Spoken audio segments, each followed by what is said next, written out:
गरीब मिस्त्री का सपना। एक छोटे से गांव में एक गरीब मिस्त्री रहता था। उसका नाम था रामू मिस्त्री। उसका काम था ईंट, पत्थर और मिट्टी से लोगों के घर बनाना। हर सुबह वह अपने पुराने औजारों को एक फटे बोरे में रखता, कंधे पर टांगता और निकल पड़ता काम की तलाश में।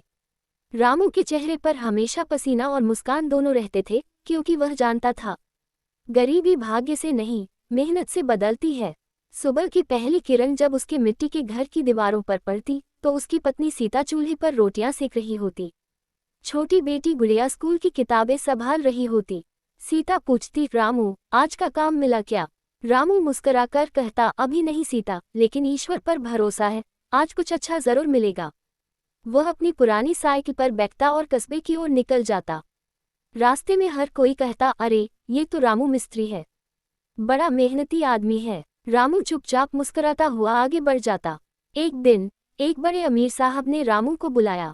सुनो मिस्त्री, मेरे नए बंगले का काम संभाल सकोगे? रामू की आंखों में चमक आ गई। जरूर साहब, बस ईमानदारी से काम करना मेरी आदत है। साहब ने कहा, काम बड़ा है, जल्दी चाहिए और गलती बर्दाश्त नहीं होगी। रामू ने झुककर कहा, आपका घर मेरा घर समझकर बनाऊंगा। इसके बाद वो दिन रात मेहनत करने लगा। धूप में जलता, बारिश में भीगता, मगर रुका नहीं। हर ईंट को वो ऐसे जमाता जैसे अपने घर की नींव रख रहा हो। धीरे धीरे बंगले की दीवारें ऊपर उठने लगी, लेकिन किस्मत को शायद उसकी परीक्षा लेनी थी। एक दिन अचानक तेज बारिश आ गई। बंगले की अधूरी दीवारें गिर गईं, कई मजदूर भाग गए। रामू अकेला रह गया, पर उसने हार नहीं मानी। वो भीगे कपड़ों में, ठंडी हवा में कांपते हुए, टॉर्च की रोशनी में रात भर ईंटें जमाता रहा। जब सुबह साहब आए, तो देखा कि रामू ने सारी दीवार फिर से खड़ी कर दी थी। साहब दंग रह गए। बोले, तुम जैसे लोग आजकल बहुत कम मिलते हैं, तुम्हें इनाम मिलेगा। रामू ने मुस्कुराकर कहा, साहब, मेरे लिए सबसे बड़ा इनाम ये है कि आपका घर मजबूती से खड़ा है। उस शाम जब रामू घर लौटा तो उसकी बेटी गुड़िया उदास थी। उसने कहा, बाबा, स्कूल की फीस नहीं दी तो टीचर ने कहा कल से मत आना। रामू का दिल टूट गया। जेब में बस 50 रुपए थे और घर में खाने के लिए भी मुश्किल से राशन बचा था।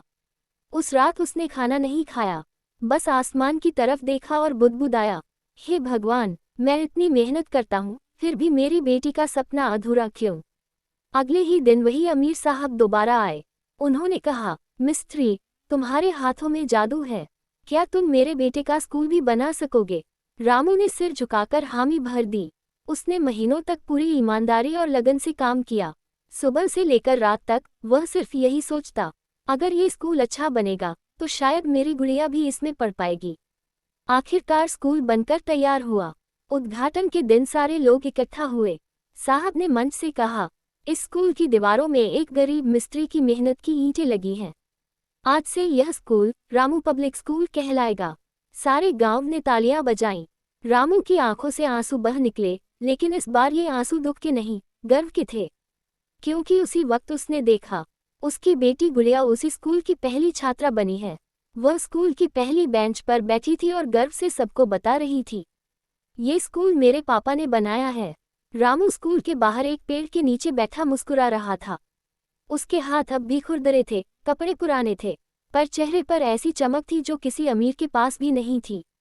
उसे अब किसी इनाम या पैसे की जरूरत नहीं थी, क्योंकि उसने अपनी बेटी को सपना देखने और उसे पूरा करने का हक दे दिया था। धीरे धीरे शाम का सूरज ढलने लगा। स्कूल की घंटी बजी। गुड़िया बाहर आई, पापा के गले लग गई और बोली, बाबा, अब मैं बड़ी होकर इंजीनियर बनूंगी, बिल्कुल आपकी तरह, लेकिन गरीबों के लिए स्कूल बनाऊंगी। रामू ने उसकी आंखों में देखा और मुस्कुराकर कहा, बेटी, याद रखना, गरीब वो नहीं होता जिसके पास पैसा नहीं होता। गरीब वो होता है जो मेहनत करना छोड़ देता है। संगीत धीरे धीरे बजता है, हवा में मिट्टी की खुशबू घुल जाती है और स्क्रीन पर लिखा आता है, मेहनत कभी बेकार नहीं जाती। जड़ी बूटी। एक छोटे से गांव में सीता नाम की एक गरीब औरत रहती थी। उसका घर टूटी फूटी झोपड़ी थी, मिट्टी की दीवारें, फूस की छत और बरसात के मौसम में हर तरफ से टपकता पानी। सीता का पति रामलाल खेतों में मजदूरी करता था, लेकिन कुछ साल पहले एक हादसे में उसकी मौत हो गई थी। तब से सीता अकेली थी और उसके साथ था उसका छोटा बेटा मुन्ना, जिसकी उम्र सिर्फ 7 साल थी। हर सुबह सीता सूरज निकलने से पहले उठती, दूसरों के घर झाड़ू पोंछा करती, कपड़े धोती और शाम को खेतों में मजदूरी करने जाती। उसकी हथेलियां फटी हुई थी, मगर उसके होठों पर मुस्कान रहती थी, क्योंकि वह हमेशा कहती, ग्रेटर दैन, मेरे मुन्ना को पढ़ा लिखा दूंगी, उसे बड़ा आदमी बनाऊंगी। योजक चिन्ह योजक चिन्ह योजक चिन्ह। भाग 2। माँ का सपना 5-10 मिनट। एक दिन मुन्ना स्कूल से आया और बोला, अम्मा, मास्टर जी ने कहा है कि कल सबको यूनिफॉर्म और जूते पहनकर आना है। सीता का दिल धक से रह गया। जूते, यूनिफॉर्म, उसके पास तो अपने कपड़ों के सिवा कुछ भी नहीं था। रात भर वह सोचती रही। सुबह होते ही वह गांव की अमीर औरत लता देवी के घर गई। हाथ जोड़कर बोली, ग्रेटर दैन, बहन जी, कुछ पुराने जूते या कपड़े हों तो दे दीजिए, मेरा मुन्ना स्कूल में शर्मिंदा न हो जाए। लता देवी ने हंसते हुए कहा, अरे सीता, तू हर बार भीख मांगने चली आती है, इतना पढ़ा लिखा क्या करेगा तेरा बेटा। सीता की आंखों में आंसू आ गए, पर उसने कुछ नहीं कहा।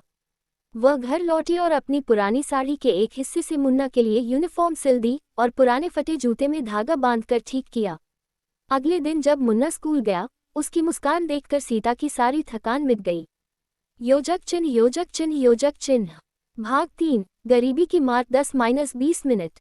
गांव में अकाल पड़ा, खेत सूख गए, काम बंद हो गया। सीता के पास खाने को अनाज भी नहीं बचा था। वह रोज खाली पेट सो जाती, लेकिन मुन्ना के हिस्से का खाना बचाकर रखती। एक दिन स्कूल में फीस जमा करने का आखिरी दिन था, 200 रुपए की फीस। मुन्ना ने कहा, अम्मा, अगर फीस नहीं दी तो मास्टर जी स्कूल से निकाल देंगे। सीता के पास 200 रुपए तो क्या, 20 रुपए भी नहीं थे। वह गांव के मंदिर गई, भगवान के सामने हाथ जोड़े और कहा, ग्रेटर दैन, हे ठाकुर, अगर तू सच में है तो मेरे बच्चे को पढ़ने दे। उसी समय मंदिर के बाहर एक बुजुर्ग साधु आए, जिनका पैर फिसल गया। सीता ने दौड़कर उन्हें उठाया, पानी दिया। साधु मुस्कुराए और बोले, ग्रेटर दैन, बेटी, तू बहुत पुण्यवती है, ये तेरे बेटे की पढ़ाई के काम आएगा।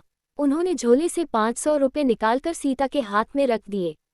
सीता रो पड़ी, ये तो चमत्कार था। उसने तुरंत जाकर फीस भरी और मुन्ना को स्कूल भेजा।